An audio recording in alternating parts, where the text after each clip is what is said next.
All right, check 1 2 1 2. Check 1 2. Check check. Perfect perfect. Everything live. All right.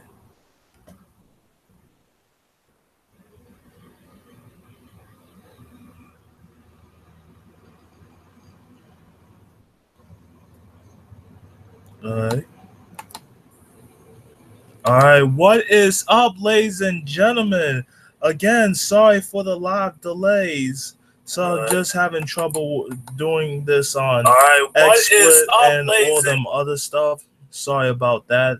So today we are going to do the NXT Takeover Part 3 in Brooklyn in my hometown. And also tomorrow night, Sunday, August 20th, is WWE Summerslam. All that taking over the Barclays Center on the WWE Network. Me, I'd rather go there, but you know how my dad is. Can't let me go. Since he won't go, I would rather go there myself and meet Luge, Tony Pizza Guy, all the other YouTube people. But I'd rather watch on the WWE Network. But next year, SummerSlam is gonna take over for the fourth time at the Barclays Center. This time I'm gonna go, whether people want me to go or not. But anyway, today I'm gonna do a live predictions for NXT and SummerSlam, all happening in Brooklyn. But before I get to that, let me just shout out to some of my YouTube colleagues. Shout out to Luge Mania for having a good time at the 2K Supercard live event. I want to shout out to my good colleague Tony Pizza Guy, who I met last year. And also after this prediction, I'm gonna do another video on this day, which I'm going to talk about the first anniversary last year that I met AJ Styles for the first time at the Barclays Center. So I'm going to do that right after this prediction. So let's get this prediction started. Don't want to waste time. Okay, we're going to start with the NXT live prediction right now. All right. Even though a lot of people are going to be there at the pre-show, people like Corey Graves, Sam Roberts, WWE Hall of Fame Elite, and during SmackDown Live superstar Shinsuke Nakamura, Carmella, also from SmackDown, the Raw Cruiserweight and Raw female superstar Sasha Banks and Neville, along with Renee, will be joining the backstage interview, all them other cool stuff. All right, let me see. Wait, they forgot to add the match cards for the warm-up for NXT Takeover? That's weird. All right. So, Drew McIntyre versus... Wait a minute. Hold on. Triple what? Say what? Why would it says a triple threat match though? It was supposed to be Bobby Roode versus Drew McIntyre for the NXT. So it was after Bobby Roode defeated Roderick Strong via controversy. Roderick Strong family was at the crowd cheering on him during this match, and then Bobby Roode did some disrespectful things that pissed off Roderick Strong whatsoever. Wait, TNA?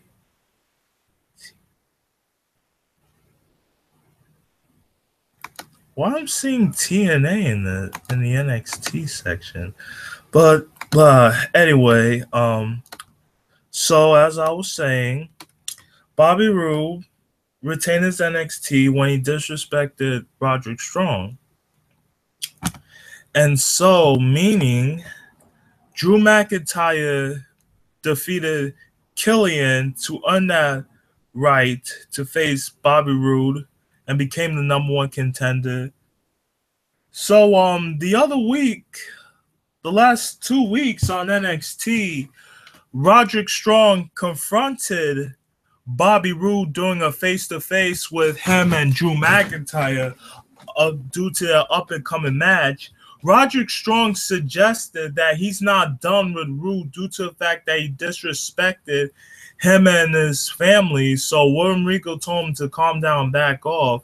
So Roderick Strong demanded that he want Bobby Roode the night after NXT Takeover. So Drew McIntyre agreed. William Regal made the match. So last Wednesday night, it was Drew McIntyre versus Roderick Strong one-on-one. If Roderick Strong wins, he will face Bobby Roode for the NXT title after Takeover. And also, during that match, Bobby Roode came in, attacked both the number one contender, Drew McIntyre, and Roderick Strong during that match. And not only that, sending a message for the upcoming match. And also this match, I'm also going to look forward. Johnny Gargano and his singles competitor will be taking on the fearsome Andrade Almas with Zelina Vega, a.k.a. Thea Trinidad, which you recognize her back in the TNA shows and all the other stuff. So Johnny Gargano, definitely, he's going to win that match.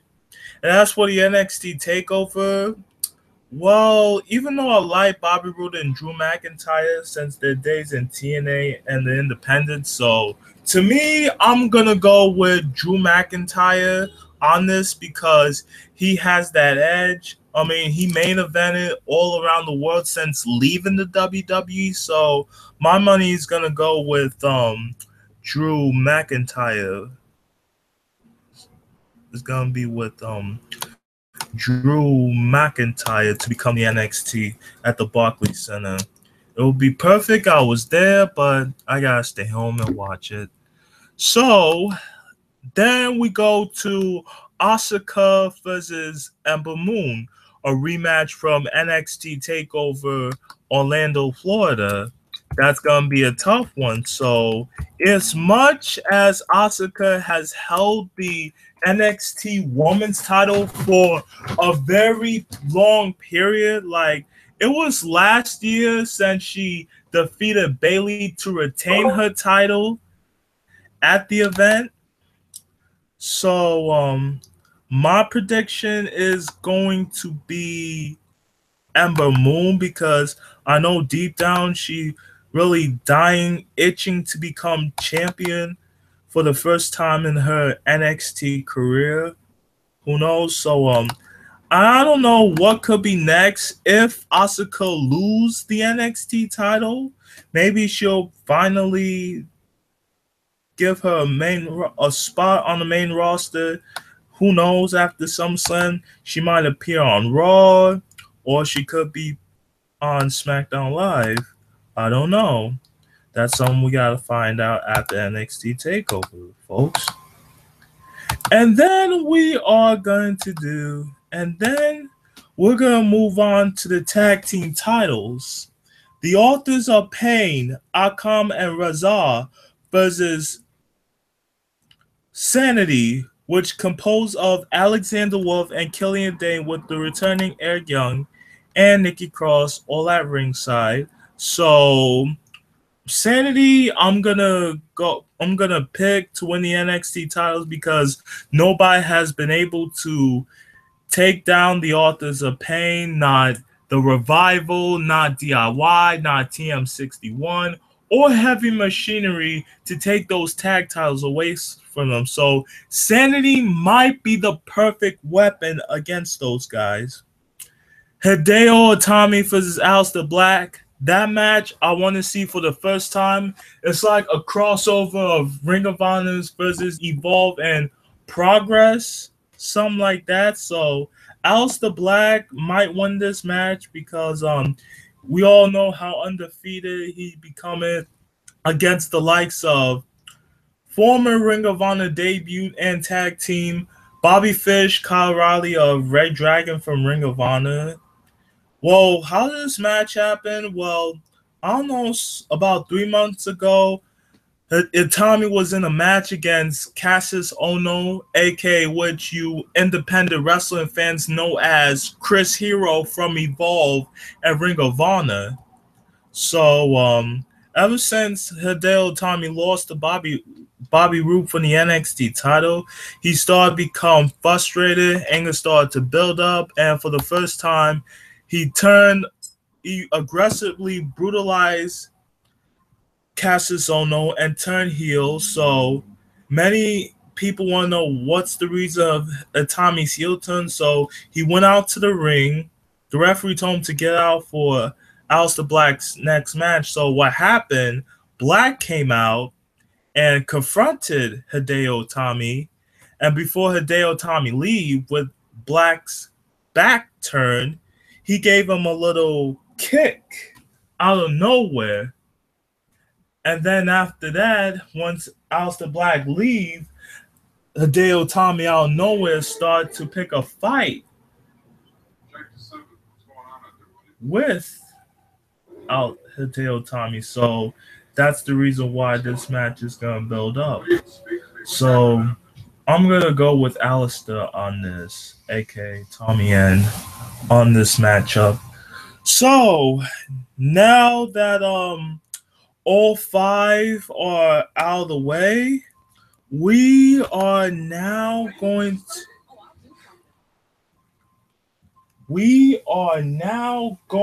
to do the SummerSlam 2017 prediction part.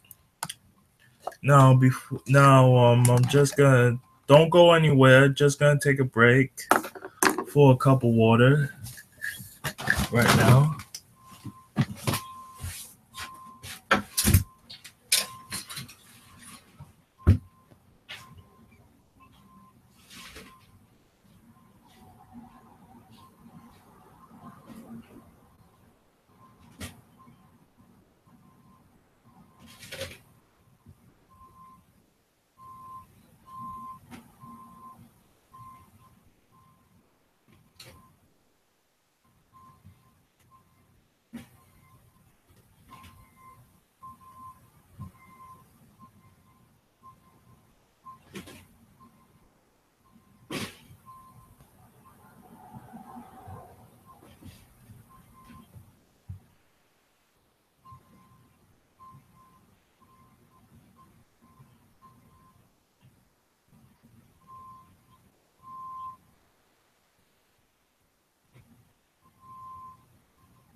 Just came back.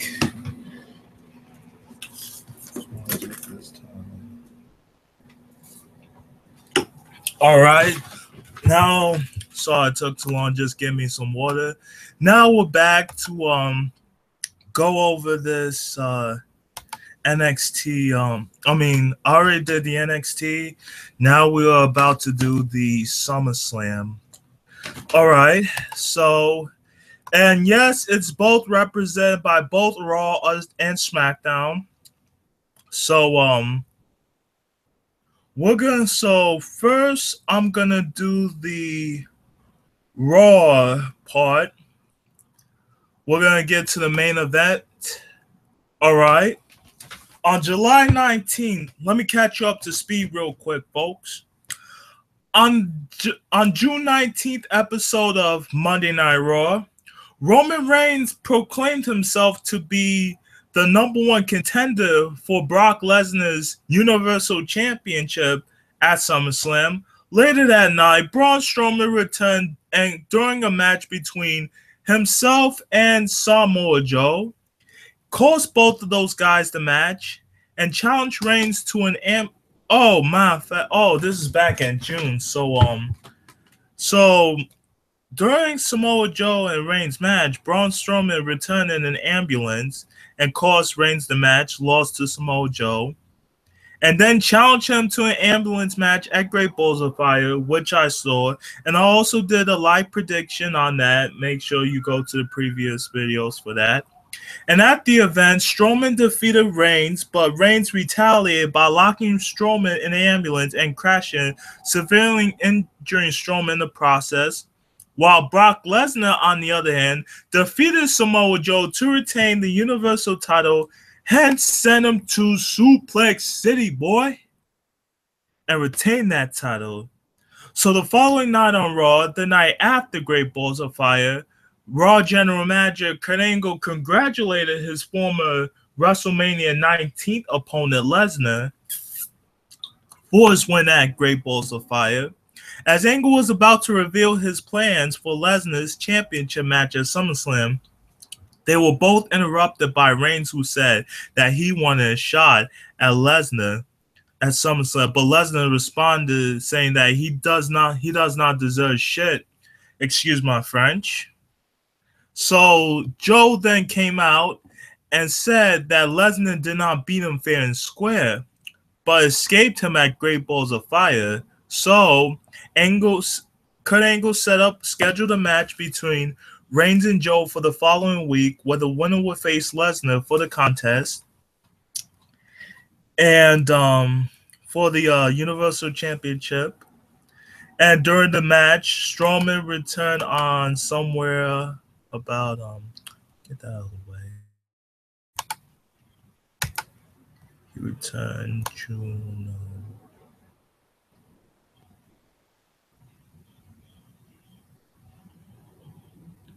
It must be on July 31st. During the match, Strowman attacked both Reigns and Joe, resulting in no contest. A brawl between the three broke out, and Strowman laid out Reigns and Joe immediately. On July 31st, Angle said he was unsure of who would be facing Lesnar at SummerSlam, but he would deal with the matter the following week. And during that episode, before Angle could announce who would be facing Lesnar and Samoa Joe at SummerSlam, Strowman, Joe, and Reigns came down and stated their cases. So Angle scheduled a fatal four-way, meaning Brock Lesnar, Samoa Joe, Braun Strowman, and Roman Reigns would face each other in a fatal four-way match for the Universal title. And then the three men, and after that announcement, all three men got into a brawl, which was broken up by the Raw locker room. And then the week after, on the 7th of August of Monday Night Raw, Paul Heyman and Brock Lesnar came down and confronted Kurt Angle on why he was making Lesnar defend that title in the Fatal 4-Way at SummerSlam.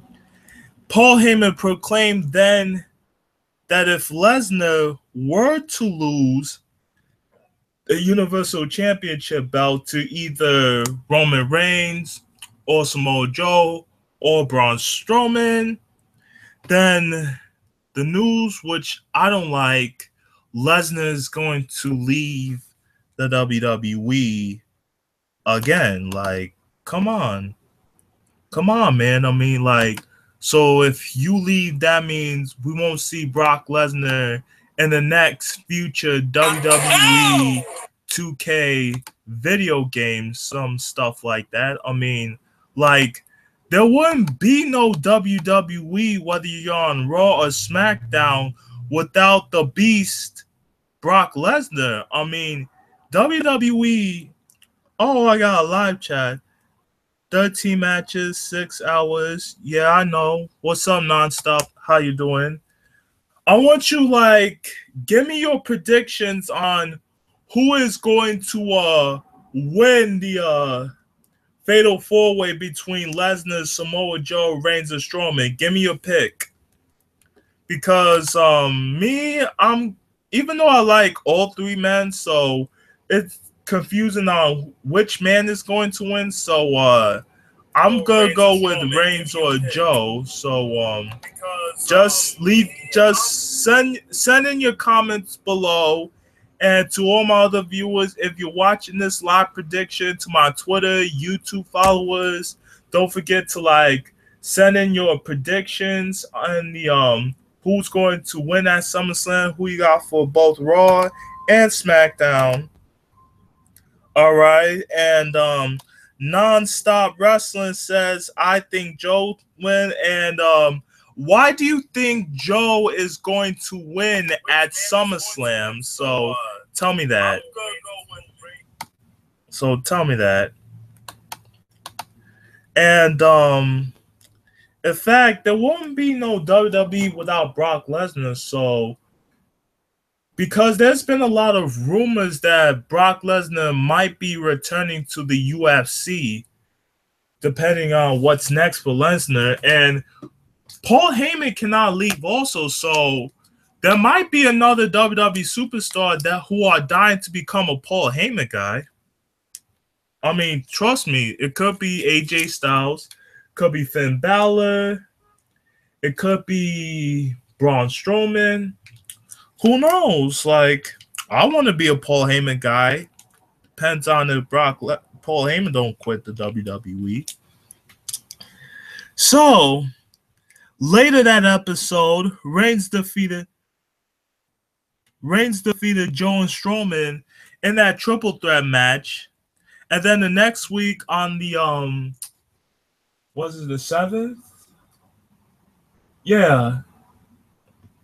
No, it was the 7th. Yeah, it must be something else. The 7th of August, The Miz hosted the Miz TV. He was supposed to call out Jason Jordan, but instead Kurt Angle sent Brock Lesnar and Paul Heyman to be the guest on the Miz TV, and predicting that if Lesnar lose the Universal title, he might be gone. So during that segment, Brock Lesnar gave a preview of what's going to happen between Strowman and Reigns and Joe to see if they try to take this title away from him. So they gave all three members of Miz and his Miztourage, Bo Dallas and Kazak, so straight a trip to Suplex City, bad move to piss off Brock Lesnar and especially Paul Heyman.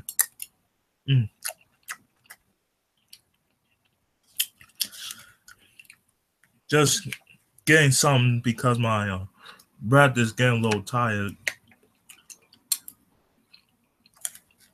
And now, and later that night in the main event, Strowman defeated Reigns. Okay. Wait a minute. Nonstop Wrestling sent me a prediction. Okay. The reason why you said Joe is because the rumor is that backstage Heyman is pushing for Joe to win.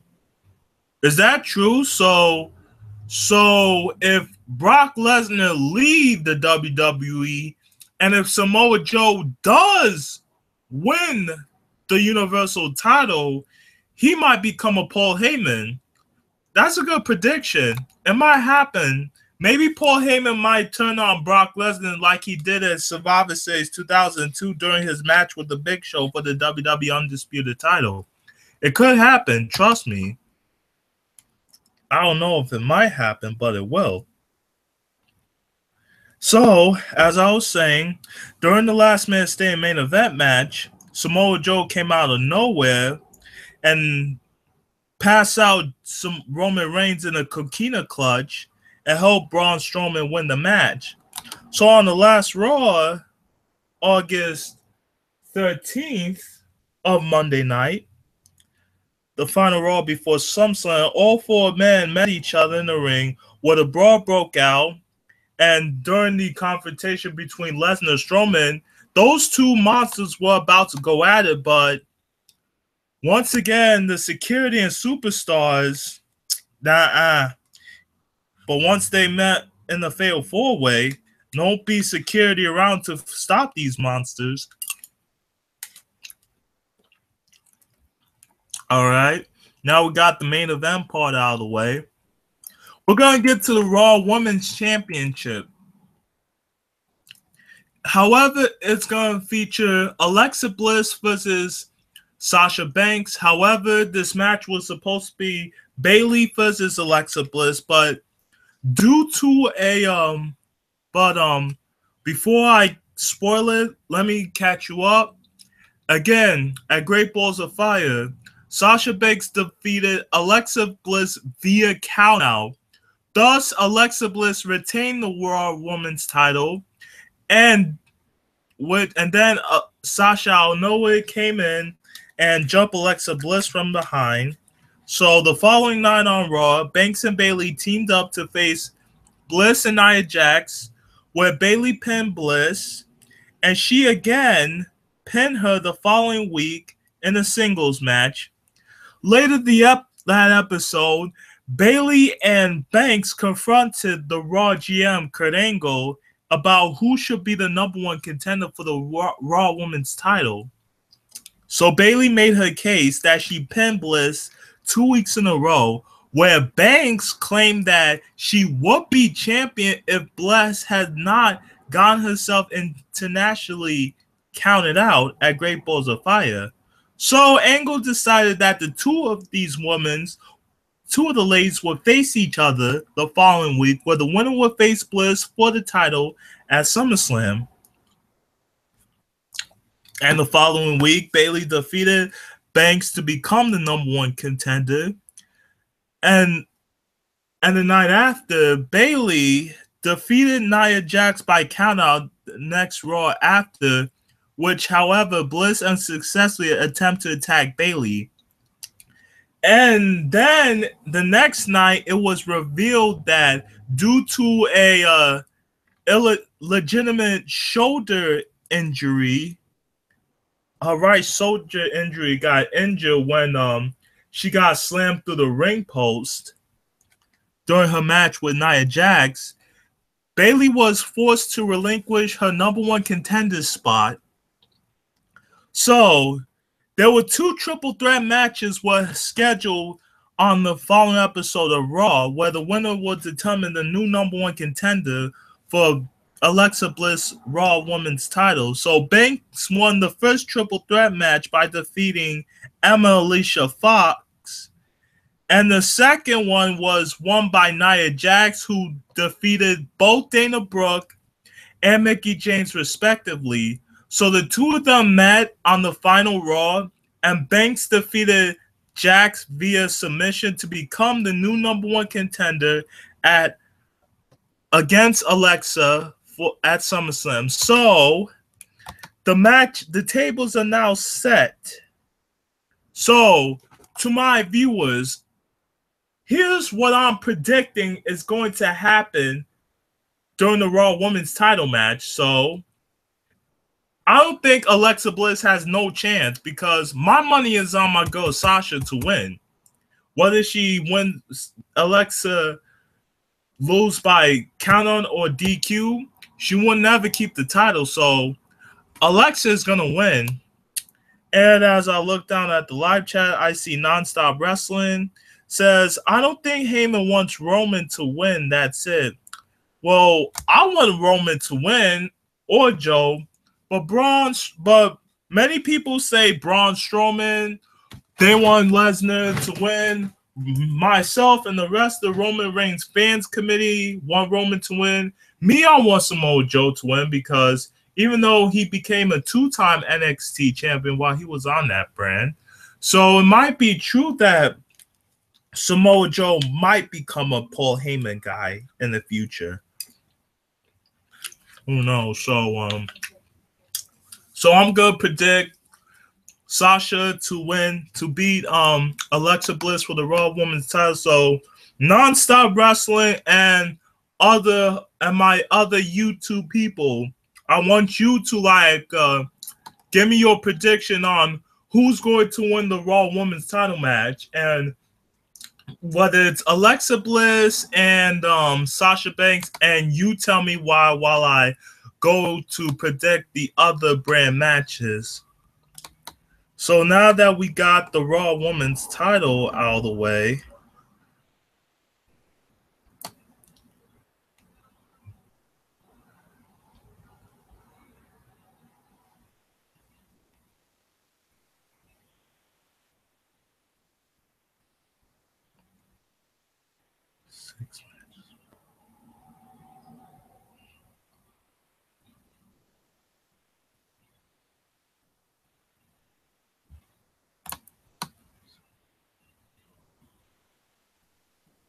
so now we got the Raw Women's title out of the way.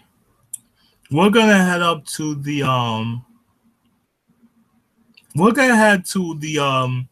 Enzo Amore and Colin Cassidy. I mean, not Enzo Amore versus Colin Cassidy. The Big Show versus Big Colin Cassidy. So during the Great Balls of Fire event at the opening, Big Cass defeated his former tag team partner Enzo Amore. And the following night on Raw, Cass gloated about his victory defeating Amore, and then stating that he could be the next Universal title, all that crazy stuff. So and during that, a Big Show came down and he confronted Cass, and then threw Cass out of the ring. And the following week, after Amore cut a promo on how Cass got manhandled by the Big Show, Cass confronted Amore once again, but the Big Show came out for the save. The two brawled that ended with Cass standing tall. Amore and Cass then had a rematch from Great Balls of Fire the next week that Cass again won, and then Big Cass continued to beat on Enzo Amore after the match, after which Big Show came out, but Cass also laid him out. And the following week, Cass defeated Big Show via disqualification after Enzo Amore jumped on Colin Cassidy during the match. So after Cass gave the big boot to Amore, Big Show performed the KO punch on Cass.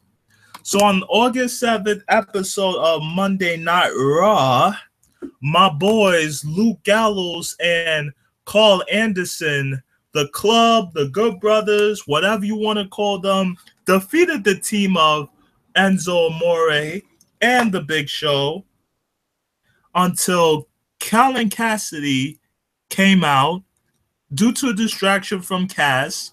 A brawl broke out between the three men, again ended with Big Show giving the KO punch to Cass. And then later, Cass confronted Kurt Angle in his office and won a match against Big Show at SummerSlam. But with Amore banned from the entire state of New York, even though Enzo's from the New York side of Hackensack, New Jersey, which is another connection border between New York and New Jersey. So Cass, the hometown person from Queens, might have that advantage against the Big Show. So Angle suggested to suspend Amore above the ring inside of a shark cage, which Colin Cassidy agreed for that match. And on the final Raw of SummerSlam, Colin Cassidy was out. He was out to cut a promo about his upcoming match against the Big Show tomorrow night. And then what happened when he was just about to speak, the crowd just booed him. I mean, he booed him. Like, can't just make the guy talk? I mean, it just booed him out of nowhere. And then once the fans stopped booing him, he started to like brag about how he's going to defeat the Big Show at SummerSlam, and how Big Show has became good friends with Enzo. And then Enzo came out. He cut a promo. And then Big Show came out also too. And once the two was about to jump on Big Cass, then came Luke Gallows and Carl Anderson. They both of them attacked Enzo, and then they jumped the Big Show. Oh no, I'm not joking. This is serious. Yes, Carl Anderson and Luke Gallows came in, attacked the Big Show, and what they did, they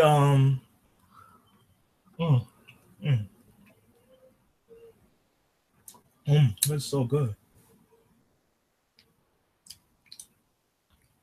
They came in and they attacked the Big Show and injured his right shoulder by using the door of the short cage and causing to injure him. So I'm thinking Big Show might win, but my heel side is telling me I want Big Cass to win because there could be a possibility that he might join the club. Okay, let's see. Bliss should win. Okay, Nonstop Wrestling tells me that Bliss should win because she will use any dirty tactics to win her match. Okay, Nonstop Wrestling tells me that Bliss should win because she will use any dirty tactic. Bliss should win because... Well, to be honest, my friend, even though I'm not a Alexa Bliss Mark fan, as many other people, or Bliss Fits, as they put it, Alexa Bliss might not use any dirty, underhanded tactics to win, because if she tries to get away and get disqualified, Sasha might stop her from doing that in order to become the Raw Women's Champion. So it's not going to happen, believe me. So, as for the Big Show versus Colin Cassidy, Big Cass might beat the Big Show, even though Cass is from Queens, New York. I don't know how the people of Brooklyn might react to Big Cass coming into this match. Some of them might cheer him, some of them may don't. And I have a feeling that Big Cass could be the next member of the club because all three of them helped Cass jump on the Big Show. So it could happen, and Cass might be the newly addition member to the club. And speaking of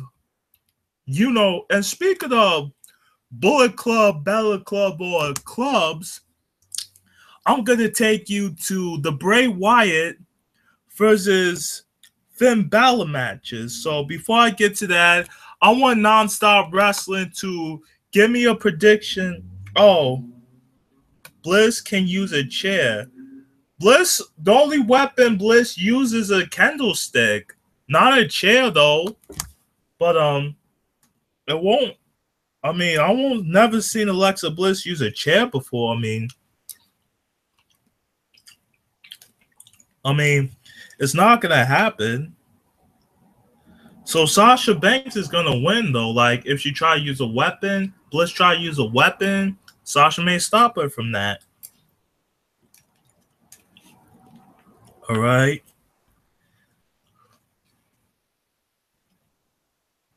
So good orange.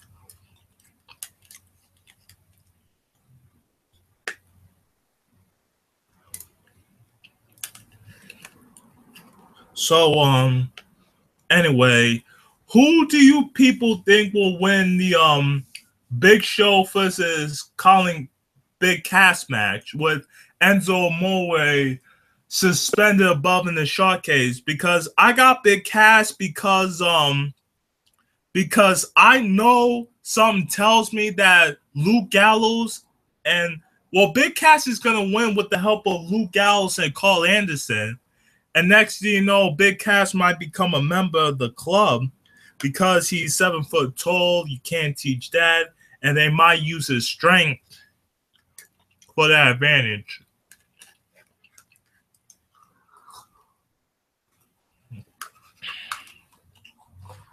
So now we're going to get to the Finn Balor versus Bray Wyatt match. How this rivalry started between the two. On July 17th episode of Raw, Finn Balor, yours truly, was making his way backstage after his match with Elias Sampson. And then Bray Wyatt appeared on the Titantron.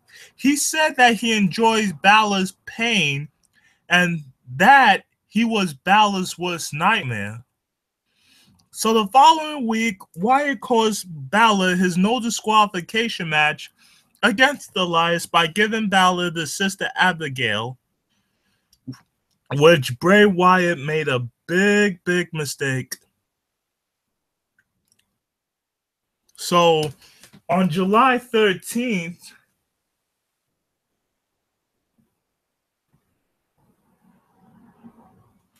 So on July 13th, 2017 episode of Raw, Wyatt cut an in-ring promo.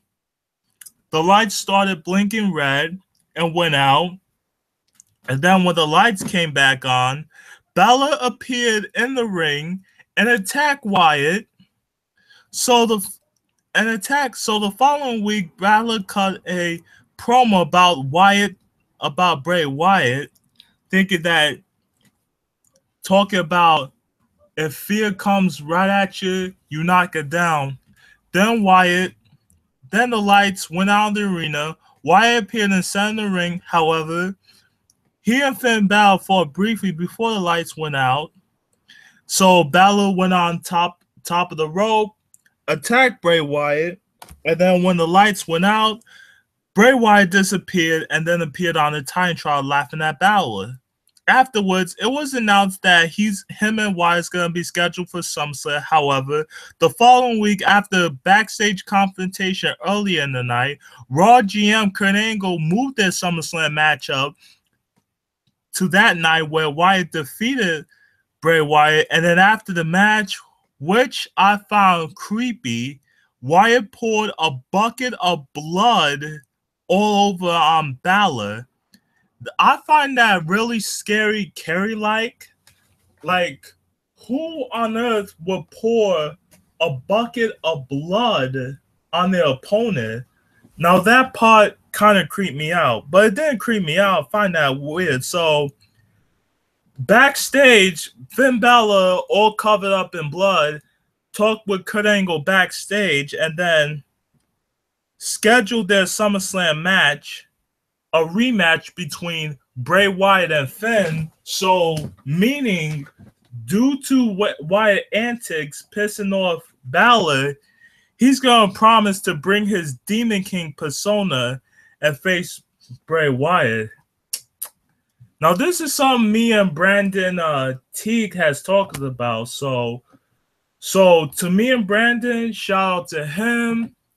I'm going to be voting for Balor. I'm going to root for Balor to win that match. And, I got another one. Big Cass should win because why does Big Show need a win these days? True, that's true. But the question is, do you think Big Cass might join Luke Gallows and Carl Anderson in order to reform the club? Send in your prediction below, Nonstop Wrestling. Thank you for the tip. In fact, I'm going with Finn Balor all the way because Bray Wyatt should have never gotten Finn Balor's business in the first place. So all of that just woken up the demon inside Finn Balor. So now we got that part of the way. We're going to head to the Raw Tag Team Championship match. It's going to feature Sheamus and Cesaro versus the team of Seth Rollins versus Dean Ambrose.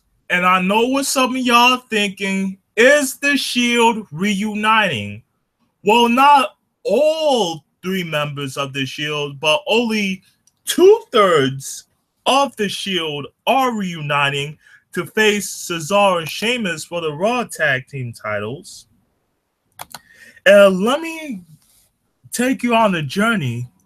So throughout July and August 2017, Ambrose and Seth Rollins teased a partial Shield reunion for several weeks, with both men sticking their fist out for the other for the Shield signature fist bump, but both would decline each week, primarily due to the trust issue, since it's been 3 years on July 2nd, the night after WWE Payback, since the Shield defeated Evolution. Seth Rollins as Roman Reigns was getting ready to prepare his match against Randy Orton back in 2014, the night after Payback. Seth Rollins grabbed a steel chair and slammed it at the back of Ambrose, which caused the Shield to implode during that year. And since Rollins turned face, when Triple H turned on him when the Authority ended, however, Rollins wanted to apologize in order for Dean to forgive him, but Dean still feels like Seth betrayed him. If it was 3 short years, then maybe Dean Ambrose should turn heel and then take his frustrations out, though. Even though in the Shield they were like brothers, so. But on July 31st episode Raw, Rollins was confronted by Cesaro Sheamus backstage, talking about how badly Rollins treated Dean Ambrose, saying that he has no friends to help him out. So Rollins challenged Sheamus to a match, and then after Rollins beat Sheamus, both Cesaro and Sheamus attacked Rollins before Ambrose came down to make the save. And during backstage, Ambrose told Rollins that he would not help him if Rollins got outnumbered again. The following week after Rollins lost the rematch against Sheamus and was once again attacked after the match, Ambrose did not help him. So later that night, Ambrose defeated Cesaro and was subsequently attacked by the duo before being saved by Rollins. Ambrose then displayed signs of trust by offering the Shield fist bump, but Rollins ultimately declined. Finally, at the opening of Raw August 14th, although both Ambrose and Rollins got to a physical altercation earlier in the night, the two came together to fight off Cesaro Sheamus.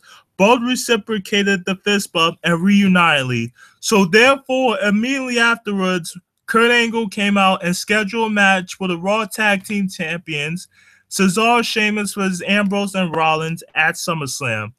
And that got the crowd going crazy. Even I was shocked. So I don't know who is going to win, whether it's Cesaro, Sheamus, or Ambrose and Rollins. So if Ambrose and Rollins does win, then that means it could be a perfect night that the Shield got together. I mean, Roman Reigns, the third member, is going to be in the Raw main event to face Lesnar, Strowman, and Samoa Joe for the Raw Women's title. Universal title. Excuse me.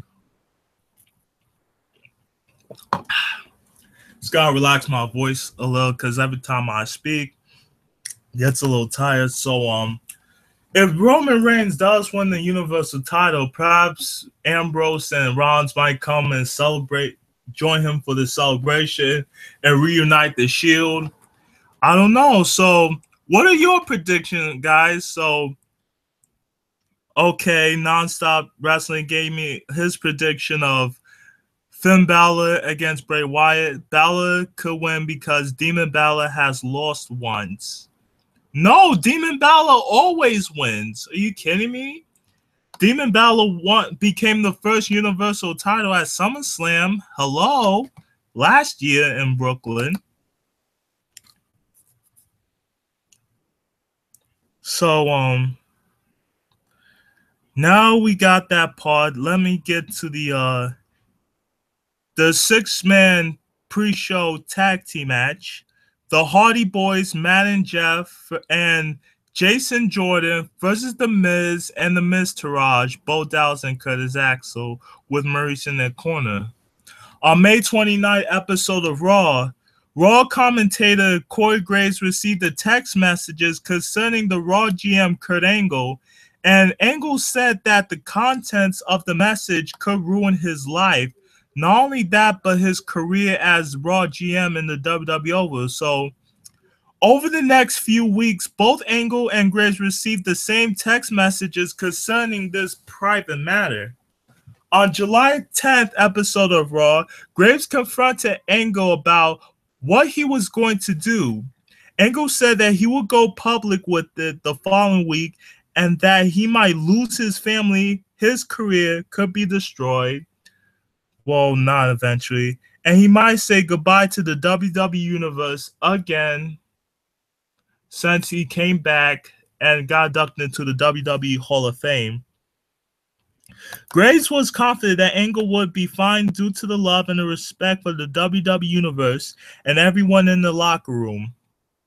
Later on the phone, Angle invited an unidentifiable person to come to Raw next week to discuss the matter and go public with it together. That episode, Angle revealed that Jason Jordan of the American Alpha was his, well, I'm not going to say real. To those of you who think Jason Jordan is Kurt Angle's illegitimate son, no, it's all fake / kayfabe, okay? Notice it's just a show, okay? It's all kayfabe, okay? Jason Jordan is not actually Kurt Angle's son. It's kayfabe, all right? Notice the word kayfabe or storyline son. And not to mention, thus he's now new to the Raw brand, which subsequently disbanded the American Alpha, thus leaving Chad Gable in the dust on SmackDown Live. So, the following week, Jason Jordan defeated Kurt Hawkins in his Raw debut match. Then the next night, he was then the guest on Miz TV. The Intercontinental Champion, The Miz, offered Jordan a chance to join his Miztourage, but Jordan declined, and Miz retaliated by stating that Jordan does not need the help since his father, Kurt Angle, is the Raw GM. Jordan said that he did not want preferential treatment, and The Miz made some irritable comments about Angle. The Miz then took a swing at Jordan, but Jordan ducked and suplexed Miz into his Miztourage, Bo Dallas and Curtis Axel. So on August 14, Raw defeated The Miz by disqualification after the Miztourage attacked Jordan. Then the Hardys came down and then evened up the odds by assisting Jordan fending off the Miztourage. This led to a 6-man tag team match later that night between The Miz and the Miztourage against the Hardy Boys and Jordan, where the later one. So on August 17th, WWE announced that The Miz and his Miztourage will be facing off the Hardy Boys and Jordan in a Raw rematch on the SummerSlam pre-show for the Raw side. It could be first, second, third. Now we're going to move on. And speaking of the pre-show, we're going to move on to the Cruiserweight Championship match. Let's see, where is it? Cruiserweight.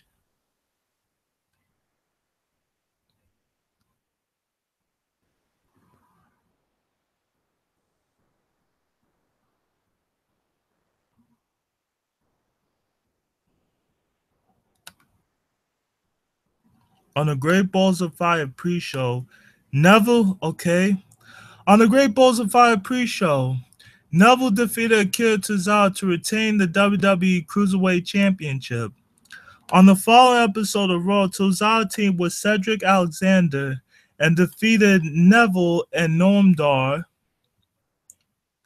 So Tozawa then began a feud with Ariya Daivari. The following night on 205 Live, in a match that ended in a no contest, in a rematch the following week on Raw, Devar defeated Tozawa by forfeit after Tozawa's manager, Titus O'Neil, forfeited the match in Tozawa's name. So before I continue predicting, let me check to see what Nonstop Wrestling says. Hold on. Yeah. Excuse me 1 second. Sorry for the distraction, folks. I don't know.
Sorry about that.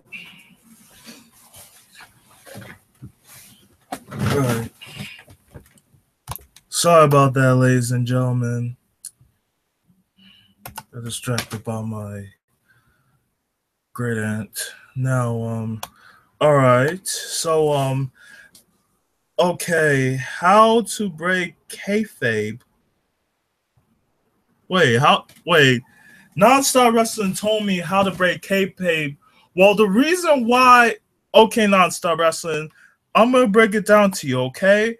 The reason why I said kayfabe is because it's not actually real, though. Like, I don't want to say that WWE is fake, but the wrestlers who act as someone's character, well, it could be act as a gimmick or a kayfabe. So, well, I don't know. Well, sometimes you can break the kayfabe, but some wrestlers don't fake kayfabe. Like, take Ethan Carter, take Derek Bateman, for example. Since he left NXT, he went on to TNA, and then he played as this kayfabe rich nephew of Dixie Carter. Like, to me, that's not really true. That's kayfabe, though. Like, I know what's real and what's fake, so you can't actually break the kayfabe. It depends on how you use that. So, as I was saying about the cruiserweight division, the following night on 205 Live, they had another rematch that Tozawa won, but after the match, Daivari attacked Tozawa by throwing him into the ring post. The following week on Raw, during a backstage interview with Charlie Caruso, Tozawa said that he wanted another rematch with Daivari, but O'Neil canceled the match afterwards. Tozawa ignored and went on to the ring, but was confronted by Neville. Daivari then came and attacked both Tozawa and Neville. The following night on 205 Live, Daivari defeated Neville by countout due to Neville leaving the ring. The next week on Raw, a number one contenders match was scheduled between Tozawa and Daivari for the following night on 205 Live, with the winner of facing Neville for the Cruiserweight Championship at SummerSlam. On 205 Live, Tozawa defeated Daivari to become the number one contender.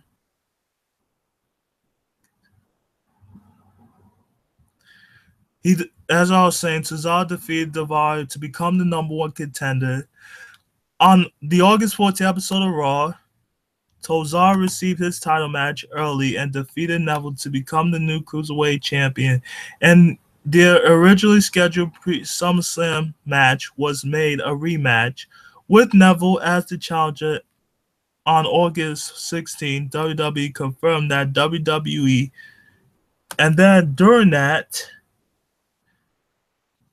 Tozawa received early and defeated the Cruiserweight Championship.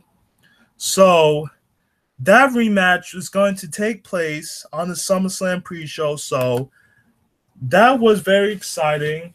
Even though I gotta give praises to both of those athletes for an amazing match. So I'm gonna go with Tozawa on retaining his NXT title. Neville might make a comeback and win the championship. Who knows? So now we got Raw's matches out of the way. We're now gonna do the SmackDowns. So we're gonna start with the United States Championship.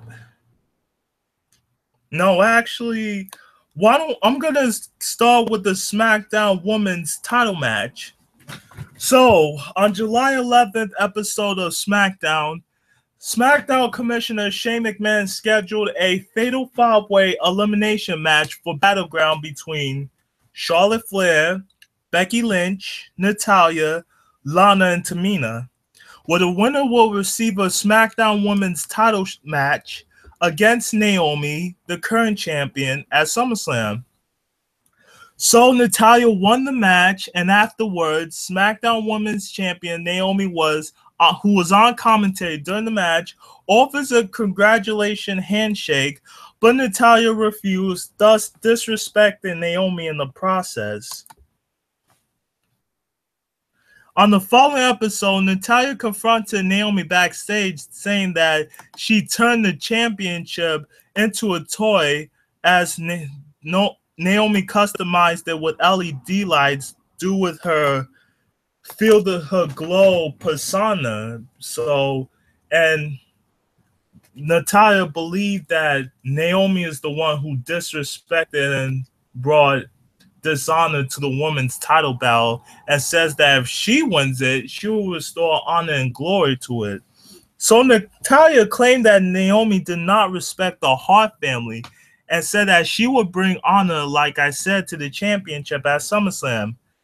And then Miss Money in the Bank Carmella then taunted Naomi with the woman's Money in the Bank contract.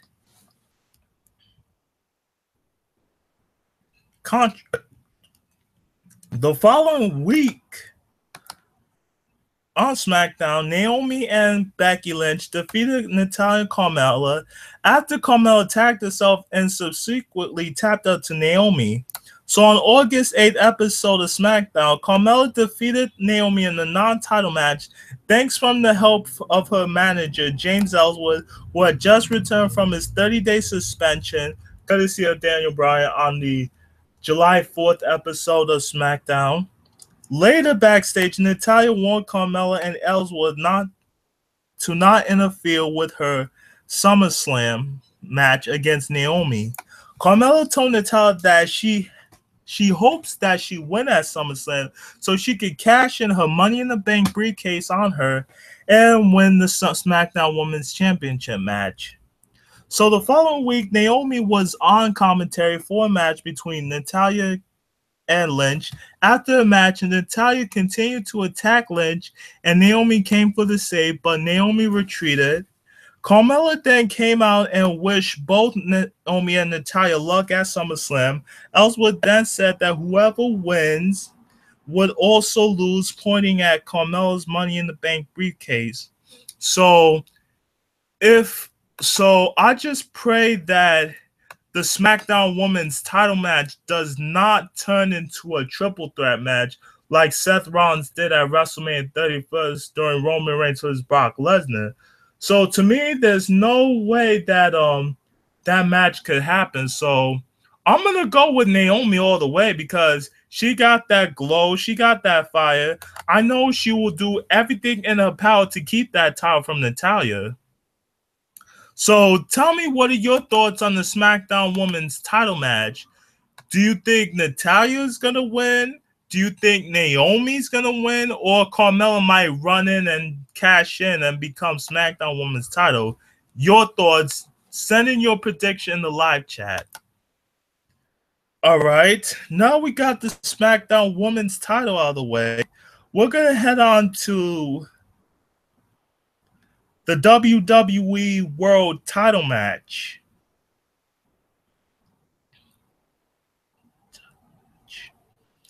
At Battleground, Jinder Mahal, the current WWE champion, defeated Randy Orton in a Punjabi prison match to retain the WWE championship with the help from the Singh brothers and the return of the Great Khali. On the following episode of SmackDown, Mahal demanded a new opponent for SummerSlam, and John Cena came out and confronted Mahal, which I don't like. Well, I don't like Cena and Mahal, period, though. Cena congratulated Mahal for being the champion, then challenged him for the WWE title at SummerSlam. However, SmackDown GM Daniel Bryan informed Cena that he had to earn his opportunity and scheduled a #1 contenders match, which is a first ever dream match. John Cena versus the King of Strong Style / artist Shinsuke Nakamura. So the following week, Nakamura was the first out of the others to bury John Cena. Yes, I said bury because y'all people think that John Cena was going to bury any other wrestler from New Japan, Ring of Honor, TNA, or Global Force. You thought wrong. So this is going to be Shinsuke Nakamura's main event push and opportunity at the WWE World title. So due to Nakamura defeating John Cena to become the #1 contender for the WWE Championship at SummerSlam, and on the final SmackDown before SummerSlam, Mahal celebrated in India's Independence Day and his reign as the WWE champion. Nakamura interrupted, thank God, and told him that he will be able to win the title in Brooklyn. So Nakamura, that match I'm looking forward to also. Nakamura versus Jinder Mahal.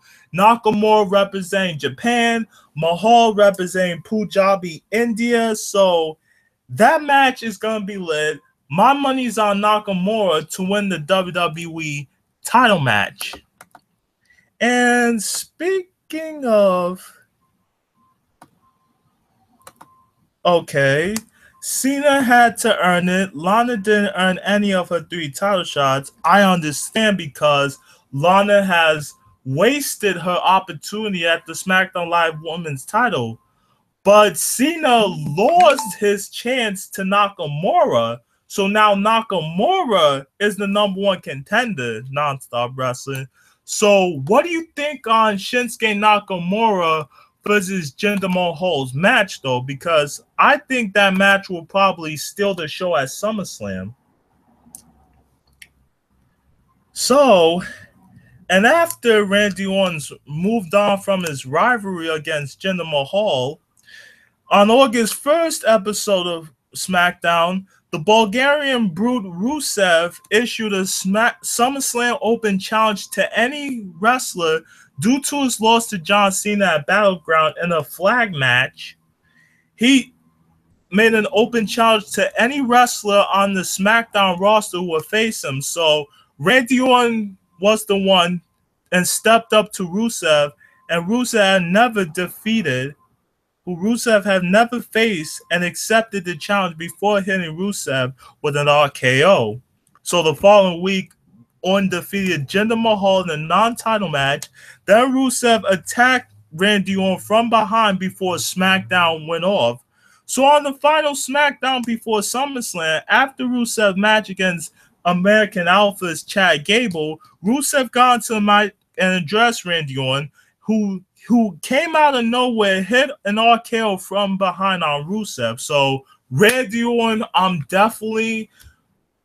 who's definitely going to win that match. Why? Because that match might also steal the show, because Rusev had faced many other opponents, but not Randy Orton. So Randy Orton, that's going to be my pick to defeat Rusev. Now, we're going to head to the United States Championship. And that match is going to feature the so-called face of America, Kevin Owens, versus my boy, still the current two-time United States champion, AJ Styles. So let me tell you how this happened. At Battleground, Kevin Owens defeated AJ Styles to win his third United States championship. On the following episode of SmackDown, Styles wanted to invoke his championship rematch, but he was interrupted by the returning Chris Jericho, who also wanted to invoke his rematch from when he lost the title to Kevin Owens back in May, the night after WWE Payback. As both Styles and Jericho were contractually owed rematches, Chris Jericho put AJ Styles for interrupting him. And then as Kevin Owens was heading backstage, Shane McMahon came out and confronted Owens. So Shane McMahon decided that they would both get their rematches for the title in a triple threat match that night against Owens. And that night, AJ Styles pinned Jericho after he threw Owens out of the ring to regain the title. So due to Kevin Owens being PO'd after the match, he invoked his championship rematch for the following week. During the rematch, the night Owens where Styles, during the rematch, that episode, Owens attacked the referee Mike Chioda, but lost even though both shoulders were not on the mat. A frustrated Owens confronted both Shane McMahon and Daniel Bryan and demanded a rematch, but with the competent referee, Bryan scheduled the rematch for SummerSlam and made Shane the special guest referee. Wow.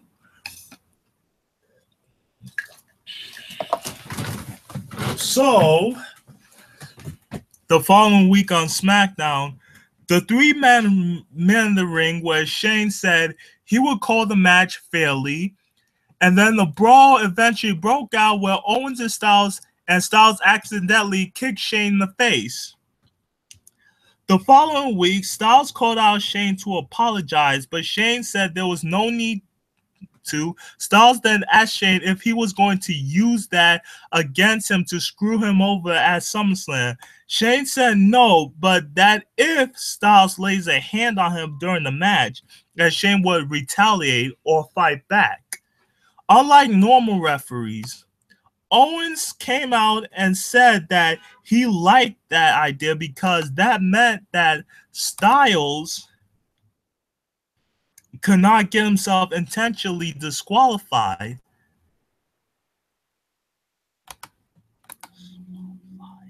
He then offered a handshake to Shane, who refused and said that Owens should shake Styles' hand. A physical confrontation broke out between the two, Owens and Styles, and that Shane tried to stop, but it ended with, well, Shane was about to punch Owens, but Shane blocked that, and then Owens accidentally kicked Shane McMahon, which AJ Styles ducked out of the way. So I've been having a lot of thoughts, having a lot of prediction what's going to happen during the United States title match. So I'm going to say Shane might. Well, AJ Styles is going to win that match whether he gets screwed or not by Shane McMahon. Even though that the rivalry started between Shane and AJ back in March 7th of WrestleMania 33, which AJ Styles won. Then after that, squashed the beat, and AJ turned face. Him and Shane McMahon became allies. So AJ Styles might win. So if Kevin Owens might pull any underhanded tactics, Shane might help AJ Styles win the match. I don't even know what's going to happen. Even though Shane McMahon was not like a special guest referee back in the past of WWE, he might screw AJ Styles. But if he loses, then I might riot. But if Kevin Owens loses, I'll be happy AJ Styles won. So scratch those two. We're gonna go now. Before we get to the tag team match, we're gonna go to the John Cena versus Baron Corbin. Let me search for that. All right, there it is. On July 25th episode of SmackDown, Shinsuke Nakamura defeated Mr. Money in the Bank Baron Corbin. After the August 1st episode of SmackDown, the WWE Network, after Nakamura defeated Cena to earn a number one contenders match against Jinder Mahal at SummerSlam, Corbin attacked Nakamura from behind, and then Cena came down to Nakamura's aid and performed an attitude adjustment on Corbin through the announce table. The following week, SmackDown GM Daniel Bryan scheduled a match between Corbin and Cena at SummerSlam, and on the final SmackDown before SummerSlam, Corbin attacked Cena during his match against Jinder Mahal, causing disqualification. Afterwards, which was very stupid of Baron Corbin to do, cashed in his Money in the Bank contract early, but when the match started, Cena out of nowhere jumped from behind at Corbin, who was on the apron, and then Mahal used a schoolboy roll-up on Corbin for the victory, meaning that Baron Corbin was screwed out of his chances to become the WWE World title.